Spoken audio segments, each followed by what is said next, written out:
Hopefully you know who I am by now. My name is Leah, and I'm actually going to be talking about my grandpa. I'm having regrets that I'm not talking about my immediate family, because you guys all have awesome families, and I feel like I want to share mine, but it's too late for that. So I'm just going to talk a little bit about my grandpa's time, specifically in his 2 years of service post-World War II.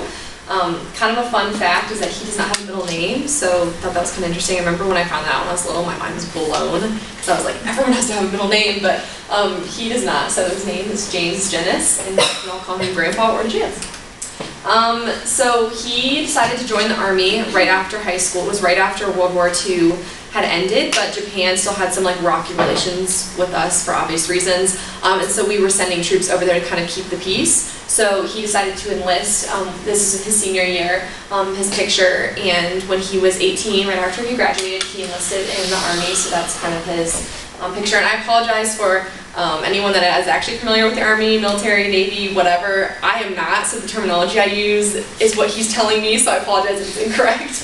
I'm just trying to understand it the best I can. We don't really have anyone in the military or anything in our family. So my grandpa joined the Army and was sent to Camp Atterbury, Indiana, for his basic training. And I have a picture. This is all the pictures that I'm taking are from his album. He's very organized, so I thought it was kind of neat to have these pictures. But this is actually the gymnasium for Camp Atterbury, and I picked this picture because when he was there, they had basic training for how many weeks they were there, like I think like 16 or something like that. And one of his best friends, who they called Francisco, that was his last name, and him and my grandpa would go down to the camp office, not the camp office, like the main building where they would post where you'd be shipped out now that your basic training was over. Every day they'd go down there, their names were never on the list, and finally they were the last two people in their barracks. No one else was there, and no one came to get them. Like, no one came to wake them up, no one came to say they had to be a drill. So they literally just slept until like 10 every day, like went over to the gymnasium, played some basketball, like literally just chilled, like, and were not assigned for weeks. And then finally, like, who was it? I have it written down because I want to get the chain of command correct. Their captain saw them and reported to a lieutenant who reported to the sergeant, and then their sergeant came in front of them and was like, what in the world are you doing? Like, get your butts like to the mess hall at least to do work. So they were assigned to the mess hall for half a day, and then the very next morning they were finally shipped out to San Antonio.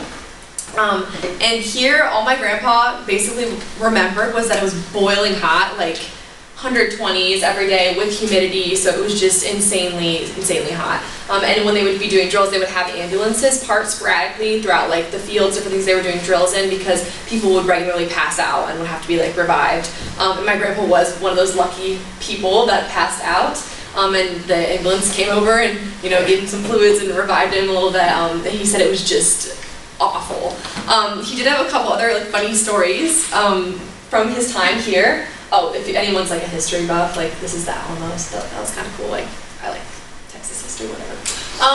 So his other funny stories he had during his time here at San Antonio were about crazy muscle guy, is literally what he called him. So I took a picture of Popeye to kind of like, I guess, represent this guy, but my grandpa just like remembers that he was this huge muscular man, like that just would always take a lot of pleasure with people passing out, because he always like was really good at the workouts and like could accomplish everything, and although weekly people would like struggle, so he remembers him like just standing over them like during drill, like because he would complete whatever the task was like fast with everyone else.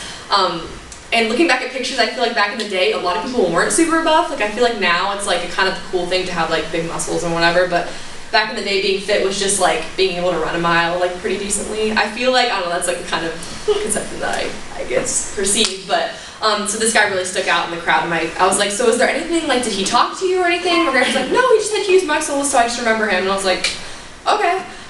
So that was his comment on crazy muscle guy. And then there was also a musician from Massillon, and my grandpa does not remember his name, but I thought it was kind of interesting that he's from pretty close to here. And so I guess a little background, my grandpa would be put on guard duty, like they would have a rotation, and they'd have to guard like prisoners that might be up for like court-martial or that were just being detained for like various violations. And so one day my grandpa was on prison duty, and one of his friends who was the musician, he saw him like in the containment center, and he was like, dude, like, not dude, man, like what happened? Like why are you here? And the musician's like, man, I was on leave and I got super, super drunk one evening and threw a rock in a jewelry store and got arrested, and here I am. Like, and he really wanted to try out for the military band, like after his basic training was over, and he ended up like being court-martialed, not being able to do that. My grandpa just kept like lamenting, like, oh, it was super sad, he was super talented, played the trombone, and like one night of like stupidity like ruined his whole career in the military. So that was kind of another funny story that he told me. So my grandpa was shipped out from San Antonio, was assigned to the 7th Provisional Group, and they were shipped out to Boca Raton, Florida. This is my grandpa right here, kind of awkward looking one, but this is a lot of his friends. He was like naming all these people, and I can't remember all their names, but they had like a yearbook. That's where I got all these pictures from, which is kind of interesting. Like, I didn't know they had that kind of stuff. I thought that was like a school thing, but it was like a yearbook of all these pictures of various things. So when they were shipped out to Boca Raton, Florida, they took a train from Texas to Florida, and they stopped in New Orleans for one of the evenings. And so they all got off the train and were like really excited to try seafood. And my grandpa like ate a huge plate of oysters. And he said the next day he was so sick. Like, he literally just remembers curling up on the ground like while waiting in line for the train, and he like couldn't get up off the ground after that, and he was in so much pain, just like felt awful. And so he said, he told his sergeant, he's like, I cannot get on that train, like you cannot make me. And he's like, yeah, I can. And so he told my grandpa's friends to pick him up and carry him on the train, and he doesn't remember any of the train ride or anything like that. And finally got to Boca Raton, Florida, and like recovered after like 24 hours, but he said it was awful. So Michael might know what cars these are, I have no idea, but this is a cool picture. I was like, oh, like Boca Raton Army Airfield. Also, I guess back at that time, which is more relevant to a story I'm going to tell later, but the Army and the Air Force were kind of like the same thing. There wasn't like a lot of distinction. Okay, I guess he can, verify. So that was kind of interesting, but that's kind of important a little bit later. So this was like the Army Airfield that he was trained at in Boca Raton. And it was here that he did like something called casual training, and then he also was had an education, like undergrad education, and then was trained further in his like I guess I forgot to mention this, but he was selected for like radar training specifically in the Army. So he was in charge of learning everything about the radar, and this is when he actually started learning about radar, and also taking undergrad classes through University of Miami was when he was in Florida. So we're pretty sure this is my grandpa, but again, it's just like the back of his head, so we can't really tell. But this is from his yearbook, and this is someone from the University of Miami, Florida, is teaching them.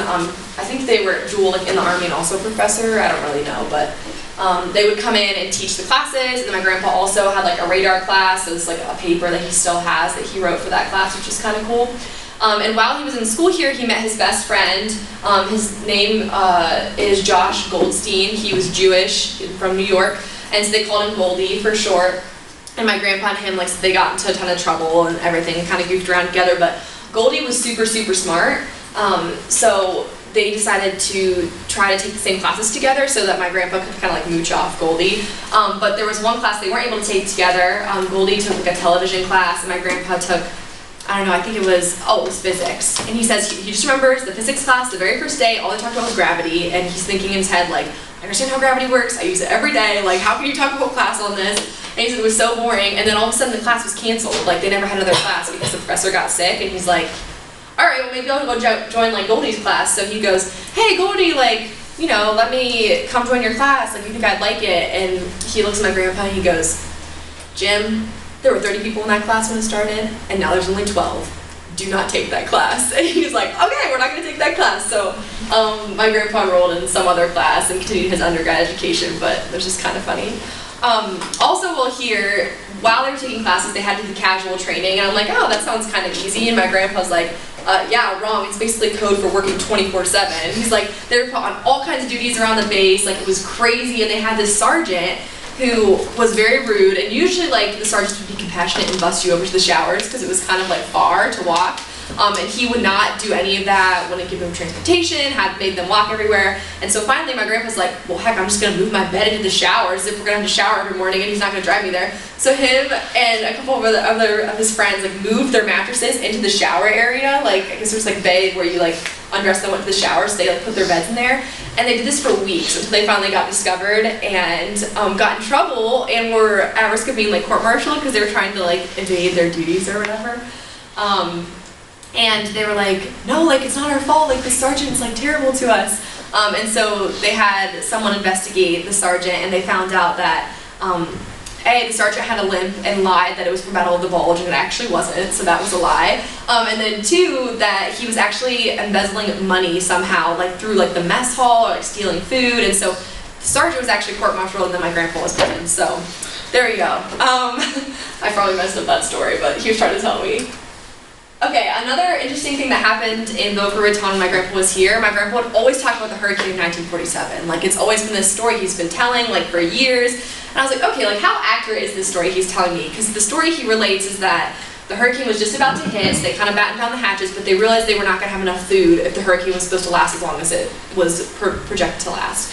So my grandpa was sent out with a couple other people in this old, like, Dodge car or whatever, and bussed over to the mess hall, and like the sergeant like drove them over. My grandpa and his friends jumped out, got all the food put in the truck, and by this time this storm was really starting to pick up. So on their way back, it was a really rough drive, and they got back to the barracks where they were all hunkered down, and the barracks was kind of like on the top of this hill, I guess. And so the sergeant was like, okay, I'm gonna drive up the hill and like take the cargo up there. And my grandpa was like, I am not riding in the car up this hill because the wind's just gonna get stronger and it's gonna blow the car away. And Sergeant's like, no, we can make it, we can make it. So my grandpa's like, no way in heck. And he like jumped, he said he jumped out of the car, like rolled and like started crawling up the hill, like to the barracks and like staying low to the ground so he wouldn't be blown away. And then the sergeant like continued to drive up the hill and barely made it up there and his car started to blow away. So like the guards like ran out from the building and like opened the door of the car and like grabbed the dude out just as the car like blew away. So it's like this big thing and he's like, I'm so thankful I jumped out of that car and like didn't ride all the way up, I could have been blown away. Like, so I'm like, okay, like how, like you're so dramatic, like this probably did not happen. I was super skeptical, but so I did some research on this hurricane, and this was before they named hurricanes, so this didn't have a special name, it was literally the hurricane in 1947. And so this is the path that it took, like through Florida. These are all from Life magazine, which is cool. Which, fun fact, he actually had the exact article. I found these pictures online, but my grandpa had the exact article in his little photo album, so that was kind of cool. I got to see it in real life. But the hurricane like traveled this path, and it was actually most devastating literally like right here, right where his base was. So that was kind of neat that it was super devastating, and it was ranked as a Cat 5 just before landfall, and it was 120 to 155 mile an hour winds. So it definitely could have blown away a car, especially like a lighter like Jeep kind of car that they might have been driving. So you see this dude who's trying to walk. I keep saying dude, I'm so sorry. This man is trying to walk. This man is trying to walk, and he's obviously blown away. And then like just the wreckage of all the trees and stuff that are down. Like to pull a palm tree out of the ground, I feel like you have to have some pretty severe winds. So the news articles I did find did validate that my grandpa probably very easily could have been blown away in the car. So I told him that. I told him, like, Grandpa, like, you were totally telling the truth. And he was like, you called me a liar? And I was like, oh, sorry. Like, no, I just was investigating your story. So I guess maybe I was calling you a liar. I don't know. So that was kind of interesting. So after Boca Raton was destroyed by the hurricane, he was shipped for one last, like a couple weeks over to Biloxi, Mississippi. He also hated it here. He said it was just a terrible time. He asked me, he's like, do you know who Little Abner is? And I was like, no. He's like, oh, it's a cartoon where this little cartoon character like always has a black cloud over his head and everything that happens to him. And I was like, okay, that's kind of interesting. So here's a picture of Little Abner. And he's like, this is how I felt every day when I was in Biloxi. I was like, okay. And so I kind of was like trying to ask him why. And basically he said that here the Air Force branch was just starting to separate kind of from the Army. And he said that the Air Force here was like king. Like they were like pampered and like got everything like brought to them basically on a silver platter. And my grandpa was just like regular like Army, and he was like, it was just so annoying, like we didn't get any respect. And I was like, okay, that could be, you know, kind of annoying. It was also here that my grandpa had to take a 30-day leave because his grandpa, his father, my great-grandpa, was an alcoholic, and so it actually like domestic violence got pretty bad for my great-grandma. So he actually was contacted like by the local police of where his family lived in Warren, Ohio, and was like, hey, you gotta come like settle the situation, like your father is being like really awful. So he came back, sent his father to like a not insane asylum, I'm blanking out on the word right now, but they sent him to like an area or a facility where they did like shock treatment on his father because they thought that like cured alcoholism, which like we know now that doesn't work, but it was a really traumatic experience for his father and my grandpa. He still like regrets, I think, to this day doing that, even though it did like cure him, kind of snapped him out of his alcoholic, I don't know, tendencies. But anyways, he had a 30-day leave to go take care of that issue. Then he came back here, and then he was shipped out to Japan to go kind of keep the peace there. And so my grandpa was really excited because he's like, oh, I get to go to Hawaii. You always stop in Hawaii on the way to Japan. It's kind of like the thing. Well, his captain of his ship decided he wanted to break some sort of record where he wanted to try to get there as fast as possible, and I was like, well, did the captain break the record? He's like, no, we don't even know. Like, he's like, maybe he did, maybe he didn't, but all I know is we did stop in Hawaii. So my grandpa's never been to Hawaii, and he regrets that a lot because the captain was trying to break some sort of record. But he also had a kind of weird encounter on this ship. So my grandpa was working in the mess hall primarily when he was on the ship.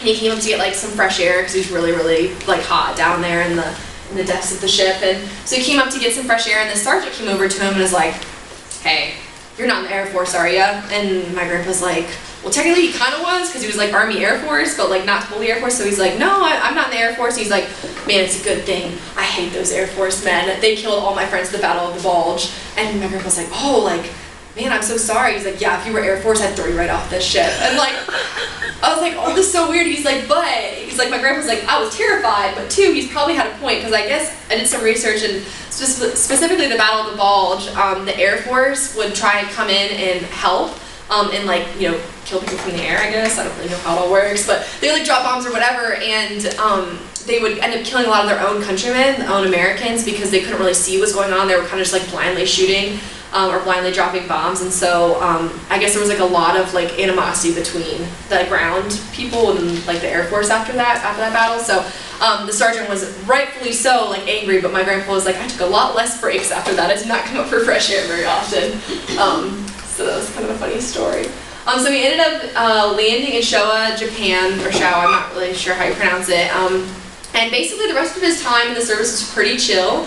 They didn't really do a lot in Japan. They kind of, if there were riots, they would go out and kind of like contain and make sure they didn't get out of hand. But General MacArthur at that point kind of like had made peace with Japan and was like really working on relations. So they spent a lot of time on the base. They would periodically get to go and into the town. I think it was Tokyo. No, Tokyo is not. I don't know where they went. They went into some city that was bigger. And on the way there, Goldie, my grandpa's friend, was still like with him at this time. And so they were driving one time, and they were all in this truck, and they hit a puddle, and they realized it was sewage after it was sprayed all over them, and specifically Goldie. And so they made Goldie get off and walk back to the base because he stunk so bad. And so it was like a 3-mile walk, and they just made him walk back rather than let him rise. That was my grandpa that remembers that vividly, thought that was really funny. I was like, sure it wasn't funny for him, but it was funny for you. He also learned, my grandpa all throughout my life played tennis, and I learned that he actually learned while he was in Japan through reading books about how to play tennis from the library. Because they were so bored, he was like, let's just learn something new. So they went to the library, asked the librarian, hey, do you have books on tennis? She's like, yeah, and so they read it and like learned how to like swing and the backhand, and like anyone that plays tennis, like I feel like it'd be pretty difficult to learn from a book, but they got pretty good at it. They were challenged by other people from different bases. They would have tournaments. They got their butts kicked in the beginning, but my grandpa said by the end they were actually able to hold their own. And by the end of like the year or so they were over there, he was able to play tennis pretty consistently. And my grandpa was 92, and he just stopped playing tennis when he was around 85. So I remember playing with him, and he still kicked my butt, even though he couldn't move as fast as I could, and he was really, really good. So.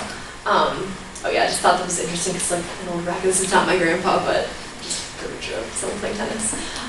So after Japan, my grandpa came back to the U.S. and then his term of service was over, and so he returned to civilian life. And he actually never really files for veteran benefits or anything like that because he doesn't consider himself a veteran because he never fought or anything serious. So he's actually embarrassed to tell anyone he actually was in the Army because he didn't really do a lot of Army things. And we tried to convince him to take the benefits that he gets, but his pride like refused him from doing that. But he still like served his country very like faithfully, even after leaving to go take care of his father, and returned and gave it his all. So I'm very proud of him to call him my grandpa. So that's him. Thank you.